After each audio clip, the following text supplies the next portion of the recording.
Muy buenos días tengan todos ustedes, amigos de las ciencias sociales en general. Si eres nuevo en el canal, te cuento que estamos en la tercera de 4 etapas dedicadas a hablar sobre los derechos laborales y que en este canal no solo nos dedicamos a las ciencias sociales, sino también a temas de teología, de juegos de video y otras cosas más. En fin, presentemos lo que hay que conocer el día de hoy. Hoy me voy a referir en particular a el desarrollo de las leyes laborales en nuestro país, en Chile hablo, por si estás viendo los de otra parte de Latinoamérica, desde aquella época que vino después de la independencia hasta comienzos del siglo XX. Es una época en la cual pasan cosas muy interesantes y hay otras que no suceden, y por lo mismo lo hace más interesante aún porque esto genera conflictos sociales.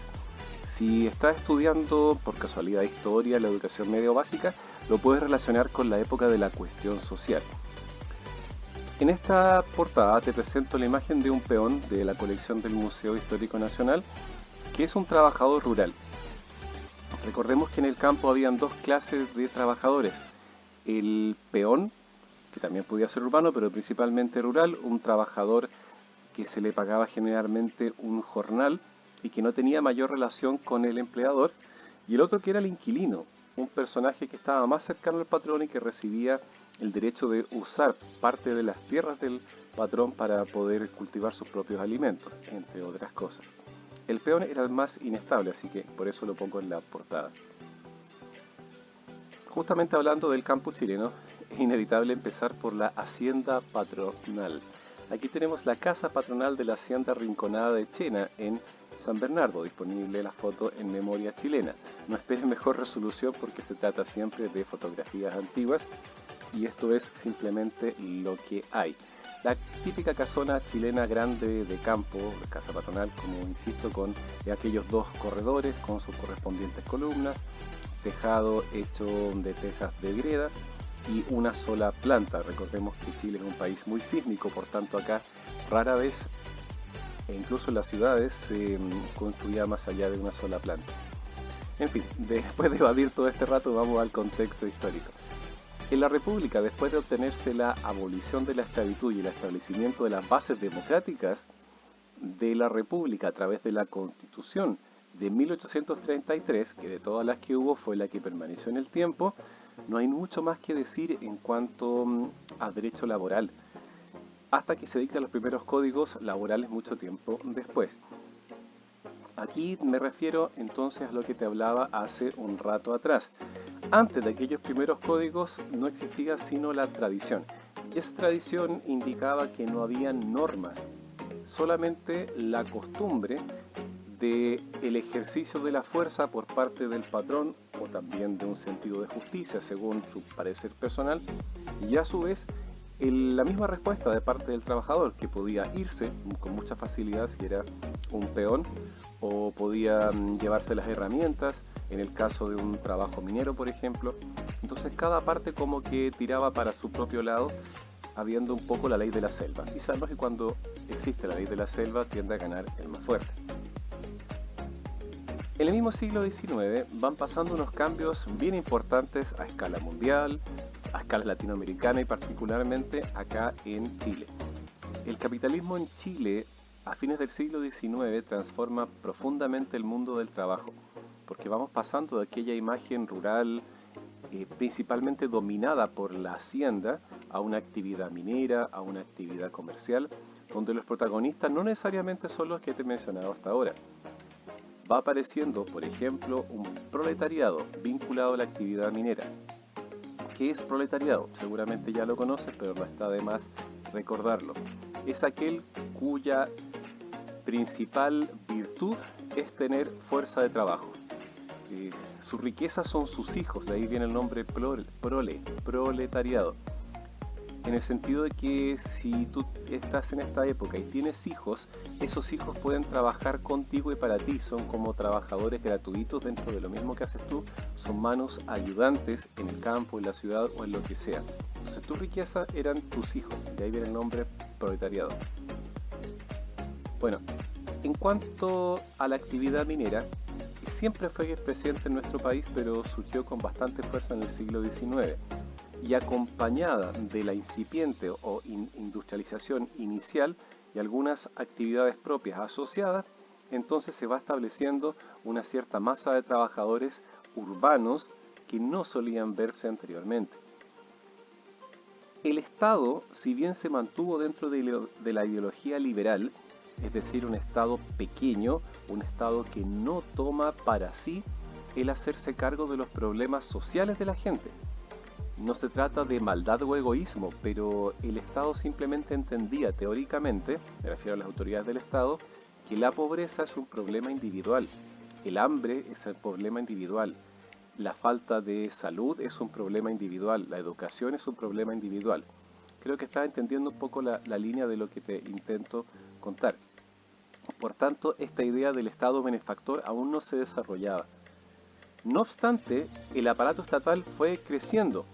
Colguémonos de algo del presente. En Argentina ha surgido con mucha fuerza la voz de un candidato a la presidencia, Javier Milei, que promete reducir el Estado porque considera que es dinero mal gastado en muchas actividades que son innecesarias. En la misma lógica que existía en el siglo XIX, pese a la cual el aparato estatal va creciendo gradualmente en la medida que por lo menos es necesario. ¿A qué me refiero? Van apareciendo algunos ministerios, algunas secretarías, algunos departamentos y todo eso requiere personal burocrático que se haga cargo de ello, desde el policía hasta el notario. De esa manera aparecieron labores que se llaman generalmente de cuello y corbata, que representan generalmente a los empleados.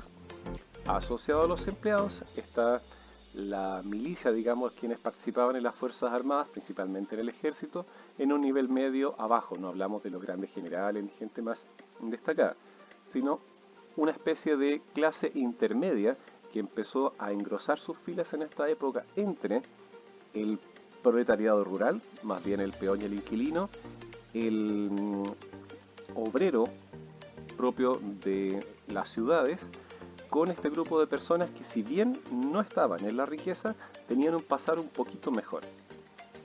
Todas estas transformaciones sociales estuvieron marcadas por permanentes conflictos sociales, como es entendible, debido a que los seres humanos tenemos la costumbre de ser egoístas y de luchar entre nosotros y considerar que algunas cosas son nuestros derechos, mientras que para otros grupos no les concedemos los mismos derechos.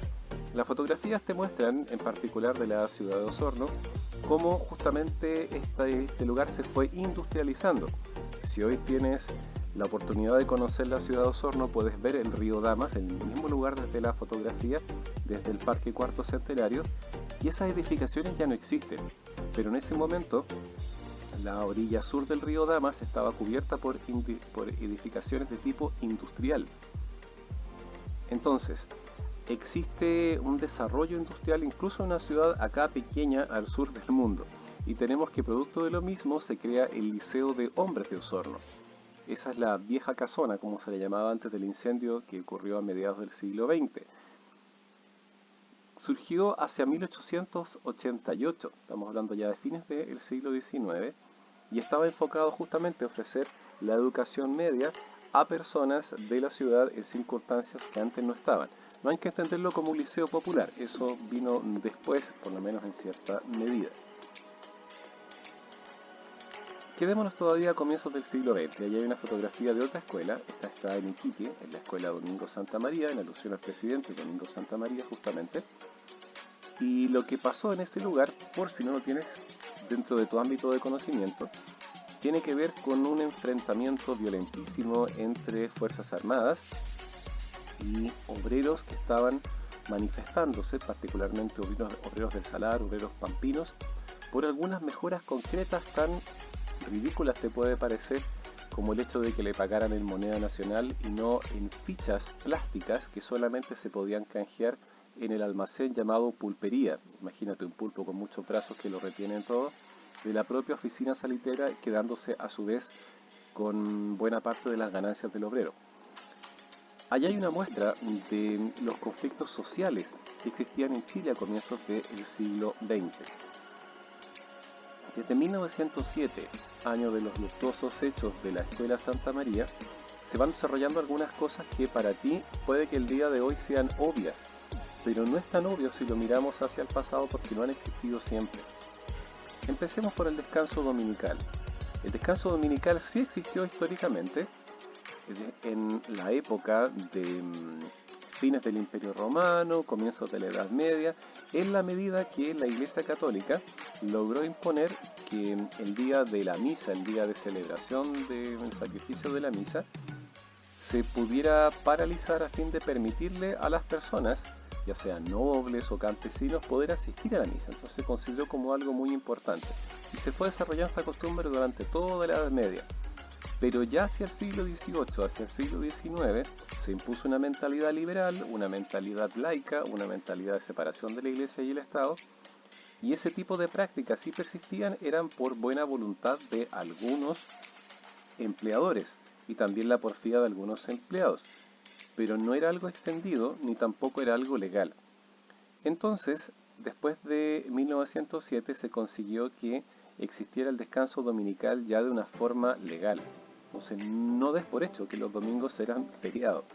Hablando de feriados, justamente los días feriados, otra vez, desde fines de la época del Imperio Romano, pasando por la Edad Media y toda la colonia, en el caso de América, habían muchos feriados de carácter religioso, que a su vez tenían un carácter legal, obligatorio, donde había que participar de una serie de actividades, o por último, si no lo hacías, tenías el espacio para poderlo hacer, pero era muy mal visto que no estuvieras participando de las actividades religiosas. En esta época se habían suprimido muchos de aquellos feriados, otros se mantenían como una tradición, pero nuevamente no era legal. Entonces se empezó a afirmar una serie de días que son bastante interesantes de recordar justamente ahora que estamos pasando fiestas patrias en nuestro país, porque si hoy celebramos fiestas patrias el 18 de septiembre, vale decir que antes también celebrábamos el 5 de abril y el 12 de febrero. El 5 de abril por la batalla de Maipú y el 12 de febrero por la batalla de Chacabuco. Ambas que son muy significativas en el desarrollo de la independencia nacional, más aún que el propio 18 de septiembre, que corresponde solo a la primera Junta Nacional de Gobierno y no a una declaración de independencia. Ojo. Estos días entonces se fueron reduciendo, se fueron estableciendo, se fueron ordenando y ahora ya aparecen reconocidos hacia 1907 con toda fuerza, días como el 18 de septiembre, por ejemplo. Otra cosa más, la ley de la silla para empleados y obreros del comercio. Si estás todo el día de pie en un almacén o en una tienda, porque se ve mal que el empleado esté sentado, o en el patio de comidas de un mall si prefieres, hay que entender todo el daño que eso le provoca a tu organismo, particularmente a tus piernas y a tus rodillas. No somos caballos, no estamos hechos los seres humanos para estar todo el día de pie. Y sufrimos daño en la medida que pasamos demasiadas horas de pie trabajando, siendo que existen las sillas. Entonces hubo que hacer una ley, nuevamente te va a parecer ridículo, una ley para que los empleados tengan derecho a sentarse. Por eso si tú vas el día de hoy a una multitienda y ves una silla por ahí cerca de un mostrador, dice solo para empleados, no es para que te sientes tú que estás de visitante o de comprador, sino que está reservado para cumplir justamente con esta ley, aunque de todas maneras sé, por varias personas que me lo han ido contando, que no se respeta del todo, pero la ley por lo menos existe. Ley de salas cunas en los establecimientos industriales. Por tanto, le daba alguna facilidad, principalmente a las madres que estaban todavía en la época de lactancia de sus hijos, de poder continuar con su trabajo. Cosa que en aquella época simplemente significaba un despido bastante seguro. Nuevamente, a comienzos del siglo XX se avanza hacia otros puntos que también son importantes, que todavía estaban en pañales en nuestra legislación y que antes no importaban porque, repito, esto se vivía durante buena parte de la colonia y se prolongó hacia la República a la manera del patrón rural en su relación con el inquilino y el peón. Luego eran cosas que se veían de a uno, de a dos o con un grupo pequeño, no con una masa de trabajadores de una industria, por ejemplo. Entonces apareció la necesidad de regular los contratos de trabajo. Tiene que haber una normativa que diga qué es lo que se puede y qué es lo que no se puede hacer. También una normativa que proteja al trabajador en caso de enfermedades o accidentes laborales. Hay una historia que seguramente escuchaste de un cuento de Baldomero Lillo, un gran escritor chileno, que se llama Santo Remedio, donde habla acerca de un empresario del salitre, del caliche, que tenía muchos accidentes laborales en su industria. Pensemos en una industria de mediados del siglo XIX, no hay barandillas de protección, olvídate de chalecos reflectantes, guantes, casco, nada, sino que simplemente un obrero que anda descalzo o con chalas, tal vez con bototos, en una fundición o en algo parecido. Bueno, cada vez que había un accidente laboral, el empresario debía ver cómo sus máquinas tenían que paralizar para sacar los restos del obrero que se accidentó, o sacar la parte del cuerpo que el obrero accidentado había perdido en una chancadora, que es una máquina de moler piedra, por ejemplo, en caso que le hubiera agarrado un brazo o algo por el estilo. Y cada vez que tenía que parar, la máquina perdía dinero. Entonces, de ahí viene el nombre del cuento. Lo que hizo fue conseguir al tipo más desagradable, más violento y con peor fama que había en el poblado. Le pasó un hacha gigante y al primero que se le enganchara un pelo en la máquina, el hombre tenía la obligación de cortarle la mano o cortarle el brazo. Como el obrero ya estaba tan acostumbrado a la máquina, le había perdido el respeto y el miedo, pero a ese tipo no. Por tanto, se redujo la tasa de accidentes laborales a través de ese cuento que nos legó Baldomero Lillo. Todo ese tipo de cosas sucedían, más allá de la historia que te acabo de contar, que es ficticia. Existían cosas parecidas en el sentido real, ya que si alguien tenía un accidente laboral era despedido o conservaba su trabajo, pero ganando menos sueldo, porque si tienes un brazo menos, por ejemplo, o una pierna herida, trabajas solamente un porcentaje de lo que podías trabajar cuando estabas sano. Y si el patrón es generoso, es buena onda contigo, te permite seguir trabajando, pero te paga solo lo que tú puedes hacer. También estaba la necesidad de regular la legislación sindical y la legislación en torno a las huelgas, porque se consideraban que eran legales, que eran ilegales, tenía que intervenir el ejército, la policía. ¿Cómo debía negociarse? La sociedad no estaba preparada para eso. Ejemplo de aquello, la fotografía que tienes a la derecha. En Brasil hubo una huelga de policías en el año 2020 y la sociedad brasileña tampoco estaba preparada para eso, porque la noticia dice que hubo 51 asesinatos en 48 horas cuando los policías se fueron a huelga. En nuestro país ya está regulado qué instituciones pueden tener huelgas y cuáles no. Los policías están dentro de la lista que no pueden tener huelgas, pero la mayor parte de los trabajos sí se pueden llevar a cabo. ¿Qué pasó en la década de 1920? Es una década bien convulsionada, bien compleja, a escala global nuevamente, a escala latinoamericana y también en Chile.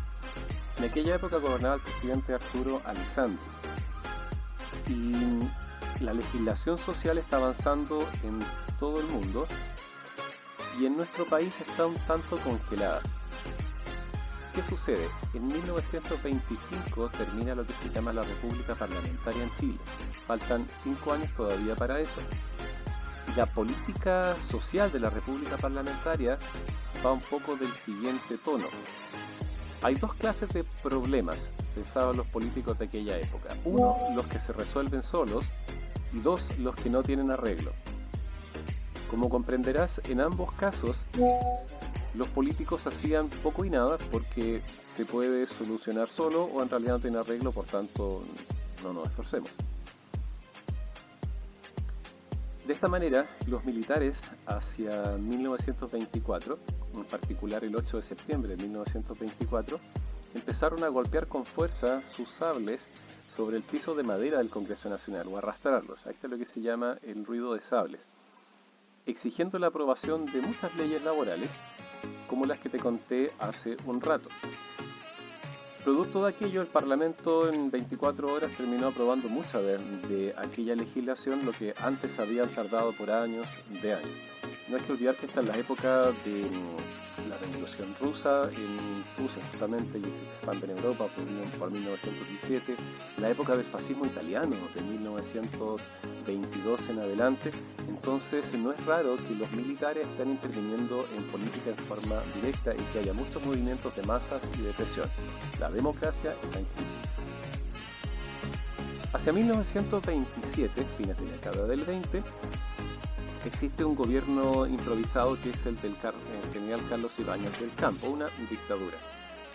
Esta dictadura, siguiendo la línea del ruido de sables anterior de aquellos militares, impone una nueva legislación laboral. Entonces, nuevamente hablando de septiembre, cuando se recuerdan las acciones propias de la dictadura militar del 73 al 90 en el caso de Chile, que se asocian hacia políticas de derechas. No todas las dictaduras en Chile fueron de derechas. En el caso de la del general Carlos Ibáñez del Campo tampoco se puede decir que es de izquierda, sino que corresponde a este grupo que se llaman populistas. Algún día nos podríamos referir a ese tema dentro de otra unidad. Que bebe un poquito de la izquierda, bebe un poquito de la derecha, tiene un fuerte olor a fascismo italiano. Entre las leyes laborales que se fueron aprobando en aquella época, había un gran desorden. Entonces lo que se hizo fue una especie de combo, compilado, mix, remix o como le quieras llamar. Aquello se llamó el Código del Trabajo y fue aprobado el 6 de febrero de 1931, permitiendo que haya una sola legislación laboral un poco más coherente. Bueno, si has puesto atención a lo que hemos ido conversando, y seguramente tienes tu propia opinión, podrías pensar y mencionar un avance en la legislación laboral que tú consideres significativo desde el siglo XIX hasta 1931. ¿Cuál sería? ¿Qué cambios importantes piensas que ocurrieron en la sociedad chilena desde el siglo XIX? ¿Podrías por lo menos nombrar uno? ¿Qué avances ocurrieron en la legislación laboral chilena, pero a comienzos del siglo XIX? 4. ¿Qué hecho impulsó el avance de la legislación laboral chilena en 1924? Esta es fácil porque lo acabamos de ver en la lámina anterior. Y 5, por último, ¿entiendes cuál es la importancia del Código del Trabajo? Si pudiste responder esto, entonces estás preparado para empezar a ver lo que viene en la próxima semana en el video dedicado a lo que pasa en la legislación laboral chilena desde mediados del siglo XX hasta el presente. Aquí hay algunas fuentes consultadas que puedes visitar si te interesa. Los enlaces, como es habitual, los pongo debajo del video en la zona de comentarios o de descripción. Aquí termina el material de hoy. Espero que haya sido de utilidad. Cualquier cuestionamiento, cualquier duda, cualquier crítica, ¿por qué no? La puedes dejar en los comentarios y lo responderé lo antes posible. Hasta pronto.